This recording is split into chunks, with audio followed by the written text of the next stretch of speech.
Ay, Star Kara, good day po sa inyong lahat. Ayan, welcome sa M1 Star Daddy TV.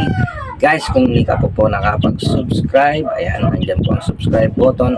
At huwag mo na rin kalimutang i-hit yung bell icon para lagi ka pong mabigyan ng update ni YouTube.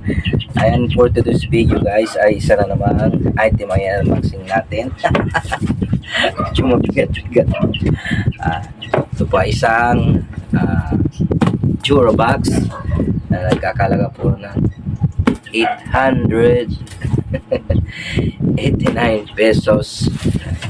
Order na po natin sa TikTok. Ayan. Disclaimer lang po, hindi po sponsor sa TikTok. So, lagay ko na lang po sa description. Paano masabi? Ang link ito para kung gusto nyo maka-order ay kaka-order din po kayo. Ayan. So, wala nang paligoy-ligoy pa. Umpisan na po natin. After po ng patalastas. Ay.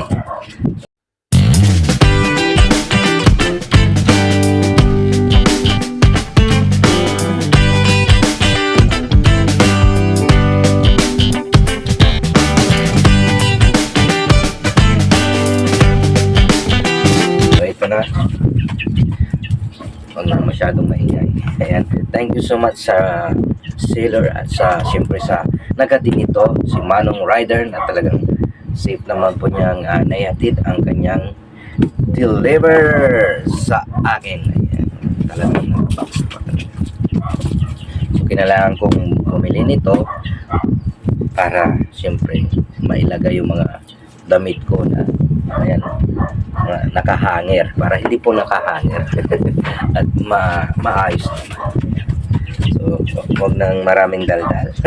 Ayan, ay, napahulong tuloy. So, guntingin na natin. Ang dami naman. Kapag masyado, talagang na safe. Balot na balot ng bubble gum.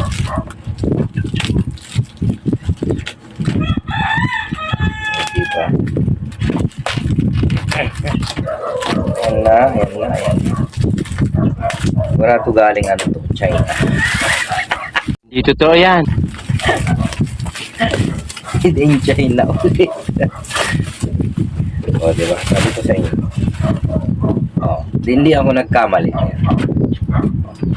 Made in China. And by the way, maganda naman ang kalidad nito. Basta nasa iyo na yung pag-aalaga. Nasa iyo na yun kung maayos kang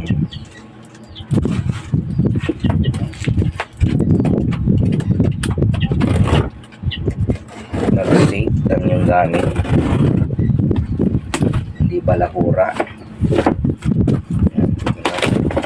Dahan-dahan ko lang binubuksan ang Jura box. So, unang bumungad dito ay ang kanyang product installation step. May product installation step po siya dito. Folding storage, casual installation. So, folding po siya. May manual. Ayan. So, ito na siya.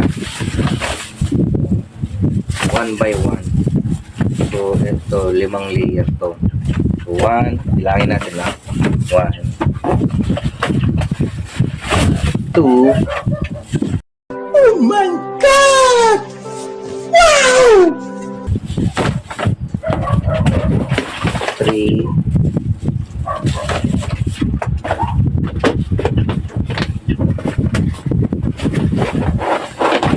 4.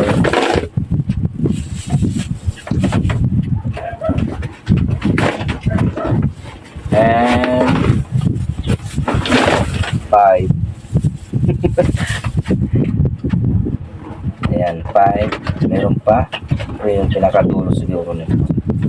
Yung ayan, pakip. No? Pakip ko sa dulo. So, ito yung Jura box na in-order ko po. Ayan, sa TikTok. Siyempre, dito yung mga ibang aparato para makumpleto itong Durabox na. So, ayan. May gulong din po siya. So, mamaya, pakita ko na lang po pag na-assemble ko na po siya. So, thank you so much. Ito na, striker. Ayan, na-assemble na po natin. So, ito yung kanya po. First floor. And second floor. Third floor. Fourth floor. Yan, and fifth floor. Diba? May fifth floor. Yan, ito yung Durabox na folding po siya. So, kayang-kaya mo siyang dalhin kahit saan. Kung maglilipat ka ng bahay mo, at dadalhin mo lahat to, ay pwede. Yan, tanggalan mo lang siya dito ng takip. Yan. Lagay mo ulit. Kasi patong-patong lang to. Pwedeng tanggalin. Yan. Ayun, patong lang siya. So, madali lang i-assemble itong Durabox na folding. At magnet na po itong door niya. Magnet. So, ayan. Na-assemble na po natin ang Durabox. 5 layers. By the way guys, kung nagustuhan nyo po ang video nito, mayroong bigyan ako ng thumbs up at huwag na rin kalimutan mag-subscribe. Andiyan po ang subscribe button para lagi akong ma-update ni YouTube ay pindutin mo na po yung subscribe button. Thank you so much and God bless you all. At after nito, kung ma-assemble, i-add ko na lang po yung YouTube. Thank you so much and God bless you all.